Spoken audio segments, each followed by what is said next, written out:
ये तो पहले से ही कहा जा रहा है कि वक्फ में मुसलमानों की जीत होगी, लेकिन कपिल सिब्बल और अभिषेक मनु सिंघवी की दलीलों ने मुस्लिम पक्ष के दावों को और मजबूत कर दिया है। मुस्लिम पक्ष की ओर से 5 जोरदार दलीलें पेश की गई हैं, जिसने मोदी सरकार के वकील के पसीने छुटा दिए हैं। दावा किया जा रहा है कि ये 5 दलीलें मुस्लिमों की जीत में अहम किरदार निभाने वाली है।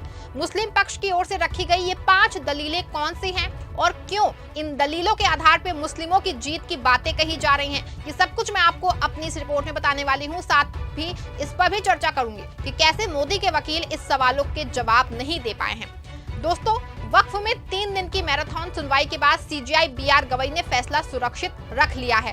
फैसला कब आएगा, इसकी कोई निर्धारित तिथि नहीं आई है, लेकिन पूर्व सीजेआई की ओर से लगाई गई अंतरिम रोक फैसला आने तक जारी रहेगी। आपको बता दें कि अभी अपनी पहली ही सुनवाई में संजीव खन्ना ने नए वक्फ पे अंतरिम रोक लगा दी। इसके बाद से अब तक रोक लगी हुई है और अब चीफ जस्टिस बीआर गवई के फैसले के बाद अब ये तय होगा कि नए वक्फ कानून पे आगे क्या होगा। लेकिन आपको बता दें कि वक्फ की मैराथन सुनवाई के पहले दिन ही सीजेआई बीआर गवई ने साफ कर दिया था कि संसद के पास कानून की अपनी संवैधानिकता होती है और बिना किसी ठोस आधार के संसद के बनाए कानून को रद्द नहीं किया जा सकता है। लेकिन आपको बता दें कि जस्टिस बीआर गवई के इस बयान के बाद जिस तरह की दलीलें मुस्लिम पक्ष के वकील कपिल सिब्बल और अभिषेक मनु सिंघवी ने दी है, कहा जा रहा है कि उससे पासा जो है वो पलट सकता है और मुस्लिमों को बड़ी जीत फाइनल फैसले में मिल सकती है। बता दें आपको कि कपिल सिब्बल और अभिषेक मनु सिंघवी की 5 ऐसी दलीलें हैं जिसपे मोदी के वकील तुषार मेहता बुरी तरह से फंस गए हैं। दलील नंबर 1, वक्फ बाय यूजर की मान्यता का संकट।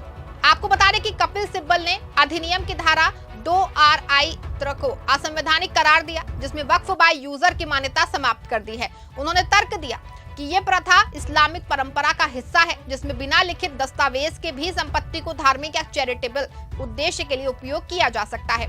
सिब्बल ने कहा कि कई वक्फ संपत्तियां 100 साल पुरानी हैं, आप इनकी पहचान कैसे करेंगे। इस पे मोदी के वकील तुषार मेहता ने दावा किया कि वक्फ जरूर इस्लाम का हिस्सा है, लेकिन इस्लाम का जरूरी पार्ट नहीं है। तो कपिल सिब्बल ने अपनी दूसरी दलील में ये तर्क दिया कि वेदों में साफ तौर पे लिखा है कि हिंदू धर्म में मंदिर की जरूरत नहीं, लेकिन मंदिर है। ऐसे में सिब्बल के सवाल का जवाब किसी के पास नहीं था। दलील नंबर 2, गैर मुस्लिमों की वक्फ बोर्ड में नियुक्ति धार्मिक स्वतंत्रता का उल्लंघन। कपिल सिब्बल ने अधिनियम की धारा 9 और 14 पे आपत्ति जताई, जिसमें केंद्रीय वक्फ परिषद और राज्य वक्फ बोर्ड में गैर मुस्लिमों की नियुक्ति की अनुमति दी गई है। उन्होंने इसे संविधान के अनुच्छेद 26 का उल्लंघन बताया, जो धार्मिक समुदायों को अपने धार्मिक मामलों के प्रबंधन की स्वतंत्रता देता है। सिब्बल ने कहा कि क्या आप हिंदू धार्मिक ट्रस्टों में मुसलमानों को शामिल होने देंगे। आपको बता दें कि इस पे मोदी के वकील तुषार मेहता की ओर से जवाब दिया गया कि कुल 22 में से 4 सदस्य गैर मुस्लिम हो सकते हैं, जबकि राज्य स्तर पे 11 में से 3 गैर मुस्लिम सदस्यों की नियुक्ति का प्रावधान है। मेहता ने कहा कि कई बार गैर मुस्लिम भी वक्फ संपत्तियों से प्रभावित होते हैं या लाभार्थी होते हैं, इसीलिए ये व्यवस्था पूरी तरह उचित है। इस पर फिर से कपिल सिब्बल ने कहा कि अगर ये व्यवस्था वक्फ पे लागू हो सकती है तो मंदिर और मंदिर से जुड़े ट्रस्टों में क्यों नहीं लागू होती है। दलील नंबर 3, 5 साल की मुस्लिम पहचान की अनिवार्यता व्यक्तिगत स्वतंत्रता पे हमला। कपिल सिब्बल की ये दावा पेश किया कि अधिनियम के अनुसार कोई व्यक्ति वक्फ संपत्ति स्थापित करने के लिए ये प्रमाणित करना होगा कि वो पिछले 5 वर्षों से मुसलमान है। सिब्बल ने इसे व्यक्तिगत स्वतंत्रता का उल्लंघन बताया है और सवाल किया है कि राज्य कैसे तय कर सकता है कि मैं मुसलमान हूं या फिर नहीं हूं। इस पे तुषार मेहता का जवाब था कि ये नियम इसीलिए लगाया गया कि ताकि कोई भी मुस्लिम अपनी संपत्ति को ही वक्फ कर सके, ना कि सरकारी संपत्ति को। हालांकि ये सवाल जो है, इसके जवाब में सीजेआई बीआर गवई ने ना सिर्फ मुस्लिम पक्ष बल्कि तुषार मेहता से भी कई सवाल पूछे। दलील नंबर 4, वक्फ संपत्ति की पहचान में सरकारी हस्तक्षेप, न्यायिक स्वतंत्रता का उल्लंघन। कपिल सिब्बल ने नए वक्फ कानून के अधिनियम की धारा 3C पे आपत्ति जताई, जिसमें सरकारी अधिकारी को ये अधिकार दिया गया है कि वो ये निर्धारित करे कि कोई संपत्ति वक्फ है या नहीं। उन्होंने इसे अपने ही मामले में न्यायाधीश की स्थिति बताया और कहा कि ये असंवैधानिक है। आपको बता दें कि इसके जवाब में तुषार मेहता ने ये न केवल भ्रामक है बल्कि पूरी तरह से झूठ है। तुषार मेहता ने कहा कि केवल कोई सीनियर अफसर जिला कलेक्टर से ऊपर ही किसी संपत्ति की समीक्षा कर सकता है और वो भी वक्फ ट्रिब्यूनल के निर्णय या कब्जा नहीं कर सकता है। उन्होंने बताया कि जब तक ट्रिब्यूनल और अपील प्रक्रिया पूरी नहीं हो जाती है तब तक कब्जा वक्फ के पास ही रहेगा। लेकिन इससे वक्फ पे विवाद की स्थिति में कपिल सिब्बल की दलील पे मोदी के वकील फंस गए।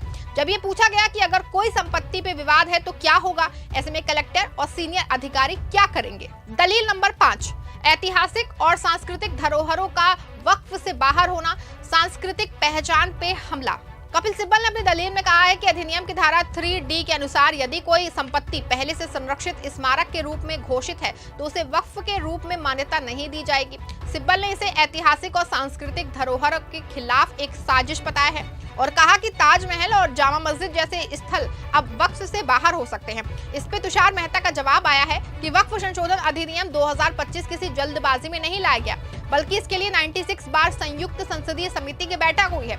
97 बार लाख सुझाव मिले हैं। 25 वक्फ बोर्ड तथा कई राज्य सरकारों ने राय ली है।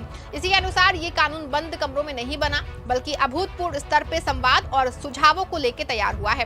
कई सुझावों को संशोधन में शामिल किया गया या तर्क संगत तरीके से अस्वीकार किया गया।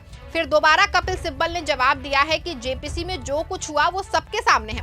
विपक्षी सांसदों के एक भी सुझाव नहीं माने गए और सरकार का दावा कितना सच है ये भी जांच का विषय है, क्योंकि देश के ज्यादातर हिस्सों में मुस्लिम सड़कों पे है। आपको बता रहे कि माना जा रहा है कि कपिल सिब्बल की ये 5 दलीलें असरकारी साबित होंगे, क्योंकि जिस तरह से कपिल सिब्बल ने साफ किया है कि नया वक्फ कानून संविधान की मूल भावनाओं को दरकिनार करके बनाया गया है, ये पूरी तरह से संविधान के विरोधी है। लेकिन इसका पूरा और सही जवाब मोदी के वकील की ओर से नहीं दिया जा सकता है। ऐसे में माना जा रहा है कि नए वक्फ कानून जस्टिस BR गवई अपने फैसले में रद्द कर सकते हैं। हालांकि ये पूरी तरह से जस्टिस BR गवई के फैसले के बाद ही तय होगा। आपका इस पूरे मामले पे क्या कहना है? क्या मानना है? क्या वक्फ कानून में कपिल सिब्बल की दलील तुषार मेहता की दलील पे भारी पड़ी है या फिर नहीं? क्या नए वक्फ कानून में मुस्लिम पक्ष की बड़ी जीत होने वाली है?